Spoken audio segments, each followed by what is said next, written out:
Bom, a crise monárquica no Brasil, que culminou na proclamação da República em 15 de novembro de 1889, foi um período de instabilidade política e social, que se intensificou ao longo do final do século XIX. Diversos fatores contribuíram para essa crise, incluindo o descontentamento com a centralização do poder, a insatisfação das elites provinciais, a pressão pela modernização e mudanças sociais, além, é claro, do crescimento de movimentos republicanos. É bom a gente destacar que a proclamação da República ocorreu em contexto de crescente mobilização civil e militar contra o regime monárquico, que era visto como arcaico e incapaz de atender às demandas da população. A transição para a República representou uma ruptura significativa, marcando o início de um novo sistema político. Bom, agora eu vou falar um pouquinho sobre a relação entre a Guerra do Paraguai e a crise monárquica. A Guerra do Paraguai, que ocorreu entre 1864 e 1870, teve profundas repercussões no Brasil e foi um fator muito importante na crise monárquica. Bom, agora eu separei 4 tópicos para abordar com vocês sobre os efeitos da Guerra do Paraguai. Primeiro, mobilização e mortes. O conflito ele envolveu um grande número de tropas brasileiras, resultando em aproximadamente 100 mil soldados mobilizados, com cerca de mais ou menos 30 mil mortos. No caso, a magnitude dessas perdas gerou descontentamento tanto nas famílias dos soldados quanto entre os próprios militares, que passaram a criticar a condução da guerra, assim como a estrutura do governo. Segundo tópico, o endividamento e a crise econômica. O governo imperial ele precisou se endividar para financiar a guerra, o que levou a uma grave crise econômica no país. O aumento dos impostos e a inflação resultante impactaram a população e acentuaram a insatisfação com a monarquia, que era vista como incapaz de administrar a situação. Terceiro tópico, o movimento abolicionista. Durante a guerra, muitos soldados eram escravizados que foram recrutados. No caso, a participação deles no conflito e o contato com os ideais de liberdade e cidadania impulsionaram a luta contra a escravidão. No caso, o fortalecimento do movimento abolicionista minou ainda mais a base de apoio à monarquia, que se tornava cada vez mais vista como conservadora e anti-ideal. Bom, o quarto e último tópico é o descontentamento militar. A experiência da guerra fomentou uma nova consciência política entre os militares. Muitos oficiais começaram a exigir mais voz e representação, questionando o sistema político em vigor. Essa insatisfação militar foi crucial, pois foi o exército que, em última instância, apoiou a transição para a República. No caso, esses fatores combinados criaram um cenário de instabilidade que questionavam a legitimidade da monarquia.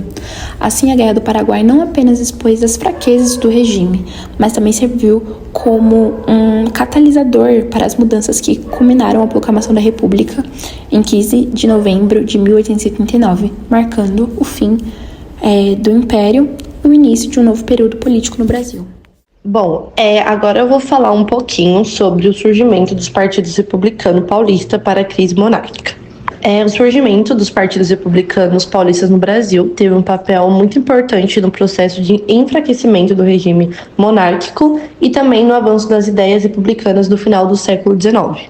Entre eles, destacou-se o Partido Republicano Paulista, que é o PRP, fundado em 1873 na cidade de Itu, em São Paulo, com o apoio de fazendeiros e profissionais liberais. Os integrantes desse partido, o PRP, defendiam a descentralização do poder e o federalismo, ou seja, uma reação à centralização do império, que era vista como prejudicial aos interesses das elites paulistas. A economia de São Paulo se expandia rapidamente com o cultivo do café, então eles acreditavam que um regime republicano federalista poderia atender melhor suas demandas e interesses econômicos. Bom, a partir de 1880, com o fortalecimento do movimento abolicionista e a crise do sistema escravista, a monarquia passou a enfrentar crescentes desafios. A abolição da escravidão em 1888, com a Lei Áurea, retirou dos monarcas um de seus principais pilares de apoio, que era a classe dos grandes proprietários escravocratas. Muitos desses proprietários, ressentidos pela perda econômica e sem o devido apoio financeiro do governo imperial, eles passaram a ver a República como uma solução mais favorável.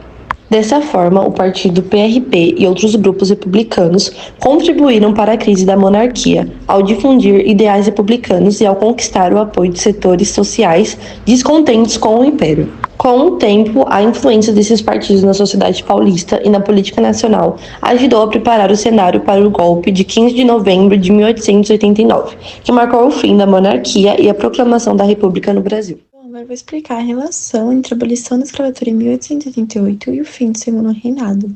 A abolição aconteceu em 13 de maio de 1888, quando a princesa Isabel assinou a Lei Áurea. Isso encerrou a escravidão no país, libertando muitas pessoas que viviam como escravos.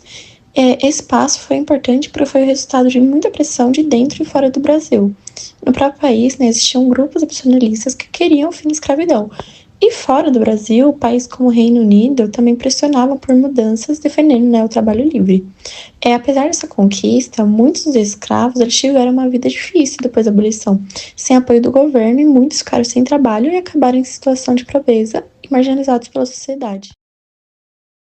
A abolição trouxe consequências para o governo de Dom Pedro II e para o sistema que ele comandava. Muitos fazendeiros que dependiam do trabalho de escravos em suas plantações se sentiram prejudicados e passaram a ver o governo com insatisfação. Esse grupo, que era muito importante economicamente, deixou de apoiar o imperador. Além disso, as ideias de república que defendiam um país sem rei começaram a ganhar forças, especialmente entre os militares e as elites da cidade.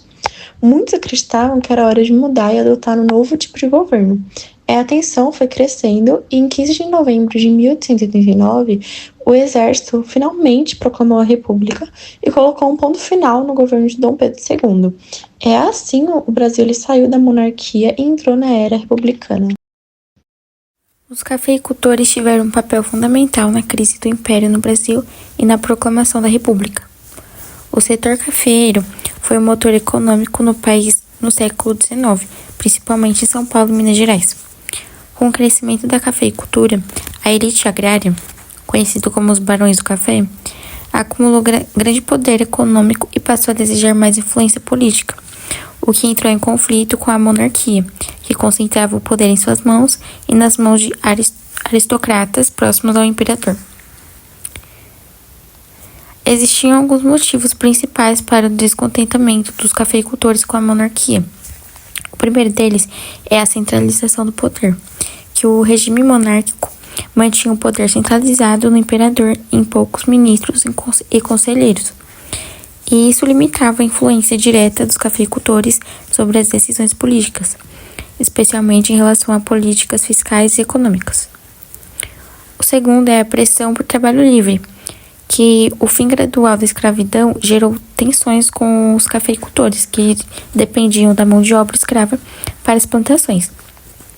A Lei Áurea de 1888, que aboliu a escravidão sem compensação financeira para os donos de escravos, aprofundou o descontentamento dos cafeicultores que se sentiam abandonados pelo governo.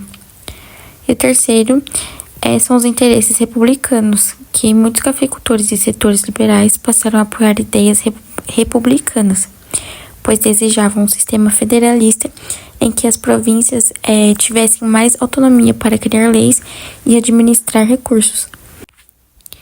Eles acreditavam que a república traria mais liberdade para a economia e para a política regional.